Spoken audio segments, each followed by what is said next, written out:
मित्रांनो, हे सगळं आज ही सगळी कामं करत असताना आम्ही अनेक वर्ष विचार करत करत आपलं तुळापूरचं, आपलं वडूचं छत्रपती संभाजी महाराजांचं स्मारक, शिवनेरीला पायथ्याशी मला अतुल बेनके मागे लागला होता, तिथं आपण चांगल्या प्रकारचं पर्यटक आल्यानंतर कशा प्रकारचे शिवाजी महाराजांच्या काळातली हत्यारं होती, कशा प्रकारे तो काळ होता, तो समजून सांगण्याच्या करता आपण तिथं निधी मंजूर केलेला आहे. साईबाईंचं स्मारक, त्यांचा वाडा तिथं सापडलेला आहे, ते तिथं आपण त्या ठिकाणी करतोय. क्रांतीवीर लौजी वस्ताद साळवे, त्यांचं स्मारक अतिशय भव्य दिव्य पुण्यामध्ये करतोय. कुठल्याही जाती धर्माला हे सरकार आमचाही सगळ्यांचा विचार करतोय ही भावना आम्ही सगळेजण अष्टविनायकाच्या संदर्भात विविध वेगवेगळ्या प्रकारच्या सुविधा त्या देण्याच्या करता आपण तिथं मदत करतोय. अशा अनेक गोष्टी, मी कितीतरी गोष्टी तुमच्याकरता सांगू शकेन. आज खऱ्या अर्थाने आपल्याला पुणे आणि नाशिक हा त्रिकोण पूर्णच करायचा आहे. त्याच्याशिवाय खऱ्या अर्थाने माझ्या इथल्या शेतकरी वर्गाला, माझ्या इथला छोटा मोठा व्यवसाय करणारा भाजीपाला उत्पादक असेल किंवा फळ उत्पादक असेल, द्राक्ष उत्पादक असेल, त्याचा माल दुनियेमध्ये कुठेही पाठवायला सोयीचं होणार आहे. याकरता आपल्याला प्रयत्न करायचा आहे. मगाशी शिवाजीरावांनी सांगितलं तशी वाहतुकीची कोंडी ती आम्ही सोडवतोय आणि त्याच्याकरता केंद्राचा निधी लागतोय. बाबांनो, आपलं बजेट आहे 6 लाख कोटीचं, त्याच्या कितीतरी पट अधिक केंद्राचं बजेट आहे. केंद्र म्हणजे अख्खा समुद्रासारखा आहे आणि म्हणून आपल्याला मोदी साहेबांना सपोर्ट करण्याच्या करता खासदार निवडून पाठवायचे. दिलीपराव, शिवाजीराव, आपल्याला माझ्या भोसरी, खडकवासला आणि विशेषतः हडपसर ह्या भागामध्ये मतदारांना सांगावं लागेल, हे जरी घड्याळ असलं तर हे घड्याळ तिथं मोदींना पाठिंबा द्यायला चाललेलं आहे. कारण मोदींना मानणारा जो शहरी भागातला मतदार आहे तो, त्यांची खूण कमळ दिसलं नाही की तो तिथनं परत जातो. त्यांना मी आता उद्या 28 तारखेला माझी आणि एकनाथराव आणि देवेंद्रची मीटिंग आहे उपमुख्यमंत्र्यांची, त्याच्यामध्ये आम्ही काही जाहिराती देणार आहे की मोदी साहेबांना मत म्हणजे कमळ, धनुष्यबाण आणि घड्याळ, ह्या 3 खुणापैकी जी खूण असेल ती दाबली तर मोदी साहेबांना मत जाणार आहे. हे करावं लागेल. मी मागे बघितलेलं आहे, लोक काही परत जातात. त्याकरता विशेषतः इथं माझा शिरूरचा पण हवेली परिसरातले विधानसभा मतदारसंघातले दिलीपराव, रवी काळे सगळे सहकारी बसलेले, दादा आहे, राजेंद्र आहेत, बाकीचे तिथं मानसिंग आहे, बरेच जण आहेत. त्यांना पण शहरी भागामध्ये वाघोलीची लोकसंख्या वाढलेली आहे, शांताराम पण इथं आहे. त्या प्रकारेच आपल्याला काम करावं लागेल. आपण पाठीमागच्या काळामध्ये एकमेकाच्या विरोधात जिल्हा परिषद, तालुका पंचायत, नगरपालिका ह्या निवडणुका लढलोय. मागचं झालं गेलं ते गंगेला मिळालंय. आता नवी सुरुवात आहे, त्याच्यामध्ये मिळतं जुळतं घ्यावं लागेल. लोकसभा, विधानसभा देशाच्या आणि राज्याच्या भवितव्याच्या दृष्टिकोनातनं फार महत्त्वाच्या निवडणुका आहेत. त्याच्यातनं कायदा सुव्यवस्था, त्याच्यातनं जातीय सलोखा, त्याच्यातून एक चांगलं वातावरण हे आपल्याला निर्माण करायचं आहे आणि ती करण्याची ताकद आणि धमक ह्या लोकसभेत आणि विधानसभेमध्ये. आज विरोधक कारण नसताना, आज त्यांच्याकडे मुद्दा नाही. आपल्या इथंही विकासाच्या बद्दलचा मुद्दा विरोधकांना काढता येणार नाही. सगळ्या मतदारसंघामध्ये डेव्हलपमेंट झालेली आहे, चाललेली आहे. पण आता नवीनच काय काढतात, निवडणूक आली की संविधान बदलणार. साफ खोट आहे. तुम्ही राहुल गांधींची परवाची शिवाजी पार्कची सभा ऐका, त्यांनी सांगितलं संविधान कुणी बदलू शकत नाही. आम्ही सांगतो संविधान कुणी बदलू शकत नाही. आम्ही सांगतो जोपर्यंत चंद्र आणि सूर्य आहे तोपर्यंत घटनेचे शिल्पकार डॉक्टर बाबासाहेब आंबेडकरांनी दिलेलं संविधान कुणी बदलू शकत नाही. हे थोतांड आहे, हे चुकीचा प्रचार आहे, दिशाभूल करण्याचं काम चाललंय. माझ्या मागासवर्गीय समाजामध्ये चलबिचल निर्माण करण्याचं काम हे काही जण करतायत. हे आपल्याला हाणून पाडायचं आहे. काही जण म्हणतात घटना बदलणार. अरे 10 वर्षात कधी घटना बदलली गेली नाही आणि कुठं घटना बदलणार, काही बोलता. मग सांगतात की आता पुढं निवडणुकाच होणार नाही. अरे निवडणुका होणार नाही, भारत देशातली जनता काही गप्प बसणार आहे? निवडणुका होणार नाही. इंदिराजींनी त्या सर्वोच्च पदावर असताना इमर्जन्सी आणीबाणी आणली, लोकांनी नंतर राग व्यक्त केला, त्यांनाही पराभूत केलं. हा इतिहास आहे आपला. त्याच्यामुळं आज विरोधकांना सगळेजण एकत्र आलेत आणि एकमेव उद्दिष्ट त्यांना मोदी साहेबांना तिथनं हटवायचं आहे.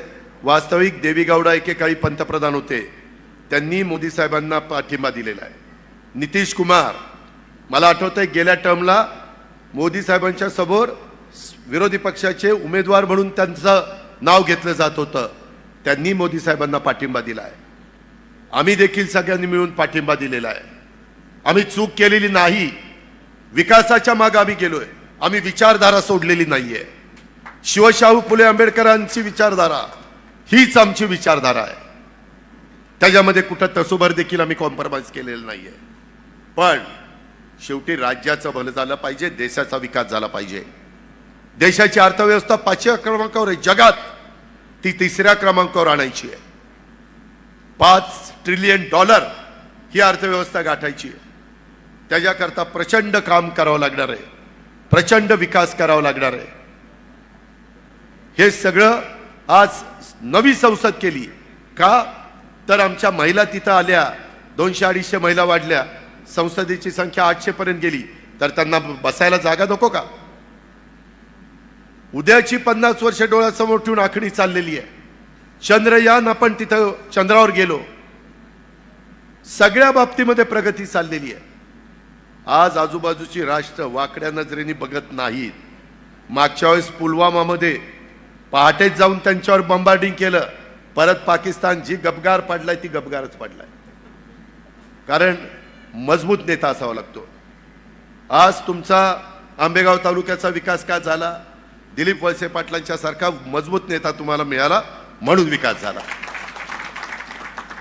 शिवाजीराव आढळरावांनी पण खासदार असताना का साथ दिली? की तालुक्याचा भलं होत आहे. विरोधाला विरोध करणं हे कुणी त्याच्यामध्ये मनात ठेवलेलं नाहीये. आणि त्याकरता आपला जिल्हा तर एवढा झपाट्याने पुढे चालला, एवढं नागरीकरण होत आहे. त्याकरता आपल्याला आपल्या विचाराचे आमदार, आपल्या विचाराचे खासदार, आपल्या विचाराचं केंद्र सरकार, आपल्या विचाराचं राज्य सरकार हे आल्यानंतर प्रश्न ताबडतोब निकाली लागतात, काढता येतात. PMRD आपलं ते आपल्या माझ्या बारामती लोकसभा मतदारसंघात, शिरूर लोकसभा मतदारसंघात येतं. तिथले प्रश्न आहेत, त्याच्या संदर्भामध्ये काही महानगरपालिकेचे दोन्हीचे प्रश्न आहेत, नवीन गावांचे प्रश्न आहेत, शास्ती कराचे प्रश्न आहेत, इतर करांचे प्रश्न आहेत. त्या सगळ्याच्या संदर्भामध्ये आम्हाला त्याचा बारकाईनं अभ्यास आहे. आमचा उद्याचा आम्ही दिलेला उमेदवार, मी आज ह्या जाहीर सभेच्या निमित्तानं दुपारी मी सुनील तटकरेंची रायगडमधली उमेदवारी महायुतीचे उमेदवार म्हणून जाहीर केली. शिरूर लोकसभा मतदारसंघामध्ये महायुतीचे उमेदवार शिवाजीराव आढळराव पाटील हे उद्याच्याला तिथं उमेदवार राहणार आहे. तुम्ही गाळ बसू नका, तुम्ही कामाला लागा. आपल्या समोरचा उमेदवार आधीपासून कामाला लागलेला आहे. तो डायलॉगबाजी करण्यात वस्ताद आहे. त्याच्यामध्ये डायलॉगबाजी करणं म्हणजे चित्रपटात आणि तुमच्या मालिकेमध्ये ठीक आहे, नाटकामध्ये ठीक आहे. जनतेच्या समोर घाम गाळावा लागतो, काम करावं लागतं. ते काम करण्याची धमक त्या शिवाजीराव आढळराव पाटलांच्या मध्ये आहे. त्याचा अनुभव आपण 15 वर्षाचा घेतलेला आहे. त्यांची 15 वर्षाची कारकीर्द काढा, यांची 5 वर्षाची काढा. जरी आम्ही त्यांना निवडून आणण्याच्या करता जीवाचं रान केलं, आम्ही काही मनकावडे नाही. आम्हाला वाटलं नाही की बाबा ह्यांना निवडून आल्यानंतर ही बाबा राजीनामा द्यायला निघेल, हे बाबा म्हणेल मला राजकारण नकोच. ते म्हणतात माझं कामच नाहीये. अरे काम नाही तर उभा का राहिला? तिथं वेगवेगळ्या प्रकारचे चित्रपट काढत बसायचं होतं आणि एकीकडेच म्हणायचं मी छत्रपती शिवाजी महाराजांची भूमिका करतो, मी छत्रपती संभाजीराजांची भूमिका करतो.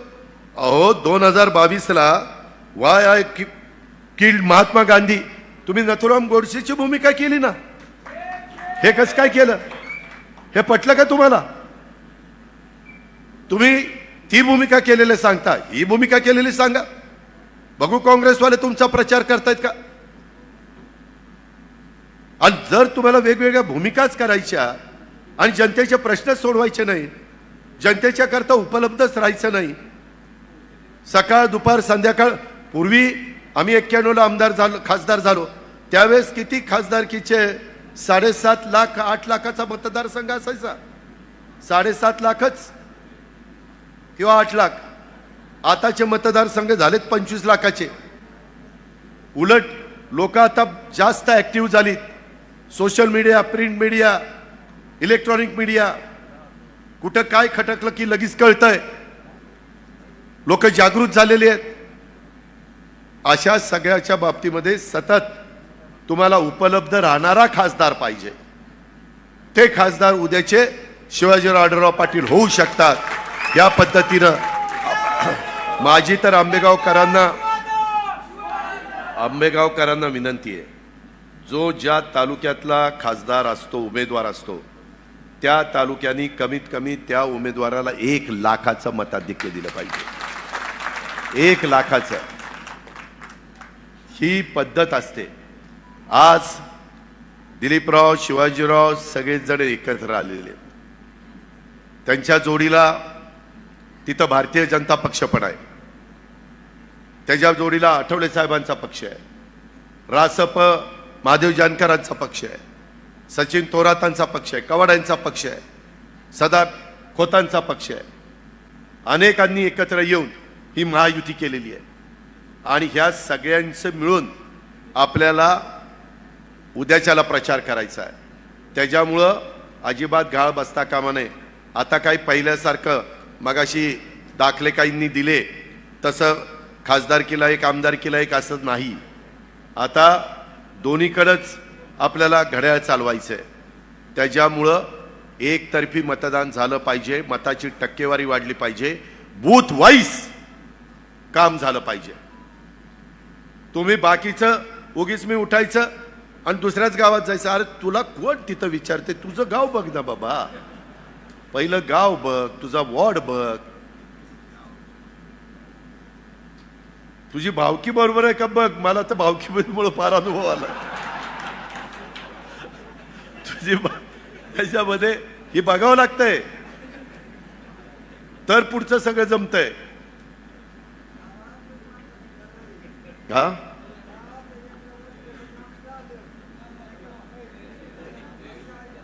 अरे थांब रे, तुझं नंतर ऐकतो, गाडीत जाताना ऐकतो.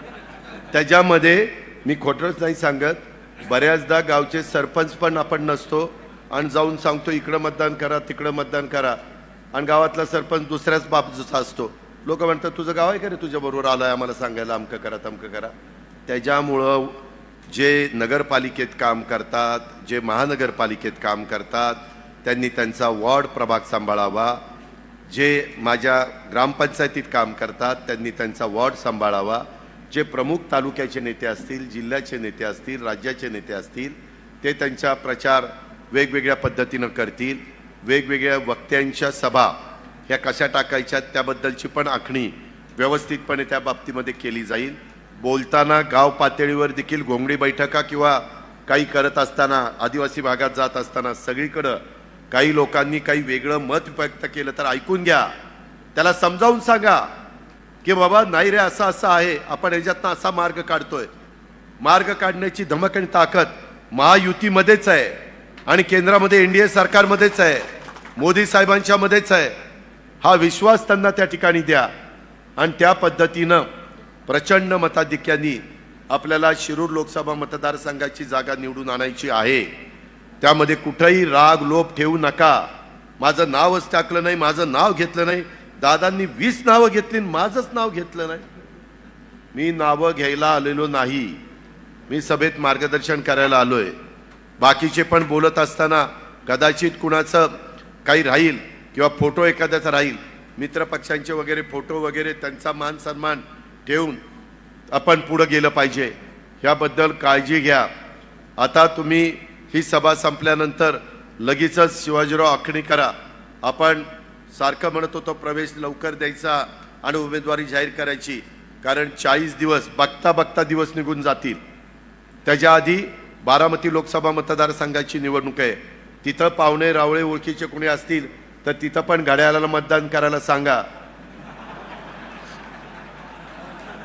तसंच मावळामध्ये कुठं पाहुणे रावळे असतील तिथं मावळ, माझं चिंचवड आणि पिंपरी तिथं धनुष्यबाणाला मतदान करायला सांगा. माझं वडगाव शेरी आणि हडपसर सोडून, हडपसर आणि त्यामध्ये खडकवासला सोडून बाकीचे जे काही भाग आहे त्याच्यामध्ये मग वडगाव शेरी, माझं तुमचा कोथरूड असेल, कसबा असेल, कॅन्टोन्मेंट असेल, शिवाजीनगर असेल, ह्या सगळ्या भागामध्ये त्या 6 विधानसभा मतदारसंघात शहरामध्ये कमळ, आपल्या जिल्ह्यात कमळ तिथं चालवायचं आहे, इकडं आणि बारामतीमध्ये घड्याळ चालवायचं आहे, आणि त्या मावळातल्या 3 तालुक्यामध्ये धनुष्यबाण चालवायचं आहे. त्याच्यामुळं तिन्ही महायुतीचे चिन्ह आपल्या सगळ्यांच्या दृष्टीनं महत्त्वाची आहेत. गल्लत करू नका, नीट लक्षात ठेवा. आणि त्या पद्धतीनं त्या भागात मित्रपरिवार वगैरे असतो, त्याच्या संदर्भामध्ये नातीगोती असतात, त्या सगळ्यांचा कसं आपल्याला मदत घेता येईल, त्यांना कसं कन्व्हिन्स करता येईल, या पद्धतीचं काम आपण सगळ्यांनी ह्या निमित्तानं केलं पाहिजे. काही जण म्हणतात की ते उडी मारली. अरे बाबा, तुम्ही तर माझ्या देखत मीच तुम्हाला शिवसेनेतनं घेतलं आणि राष्ट्रवादीमध्ये आणलं, अमोल कोल्हे साहेब. दुसरं कोणी आणायला नव्हतं. मी तुमचं तिकीट जाहीर केलं. एवढं लवकर कसं विसरला? उलट हे घर वापसी झाली, तुमची तरी घर वापसी नाही झाली. तुम्ही तिथनं शिवसेनेत गेला तर तुमची घर वापसी, पण शिवसेनेत गेल्यावर घर वापसी म्हणायचं का मनसेत गेल्यावर घर वापसी म्हणायचं का आणखीन कुठे गेल्यावर घर वापसी म्हणायचं, तो संशोधनाचा भाग आहे. त्याच्या खोलात मी जास्त जात नाही. पण मित्रांनो, भावनिक होऊ नका. चित्रपट पाहताना, मालिका पाहताना तेवढ्यापुरतं आपण तिथं पाहू आणि नंतर आपण आपल्या कामाला लागू. खासदारकीचं बटन दाबत असताना 5 वर्षाच्या करता बऱ्या वाईट काळ जो आपल्यावर येईल, त्या काळामध्ये साथ देणारा कोण आहे, त्या काळामध्ये धावून येणारा कोण आहे, त्या काळात सहकार्य करणारा कोण आहे, आणि मागचा त्या व्यक्तीचा अनुभव काय आहे, ह्या सगळ्याचा साकल्याने विचार करा. मला खात्री आहे, मला विश्वास आहे की हा साकल्याने आपण विचार करत असताना तुमच्या सगळ्यांच्या समोर शिरूर लोकसभा मतदारसंघामध्ये शिवाजीराव आढळराव पाटील आणि घड्याळ हेच नाव तुमच्या समोर आल्याशिवाय राहणार नाही. त्याकरता सगळ्यांनी मनापासून प्रयत्न करा आणि महायुतीचा उमेदवार प्रचंड मताधिक्याने लोकसभेमध्ये पाठवा. पुण्याच्या पूर्व भागातील 1938 पासून ग्राहकांना गुणवत्ता व सेवेची हमी असलेले अग्रवाल स्वीट्स म्हणजे नुसती परंपरा नाही, तर चोखंदळ खवयांसाठी मेजवानी आहे. स्वर्गीय मुन्नालाल अग्रवाल यांच्या प्रदीर्घ वारसा सांभाळत अग्रवाल कुटुंबियांनी स्वीट्समध्ये ग्राहकांची गरज ओळखून अस्सल तुपातील पदार्थ आणि तत्पर सेवेचा वारसा जपत फूड क्षेत्रात नावलौकिक मिळवला आहे. हडपसर, गाडीतळ व आकाशवाणी रविदर्शन येथील अग्रवाल स्वीट्सच्या शाखेला नक्की भेट द्या.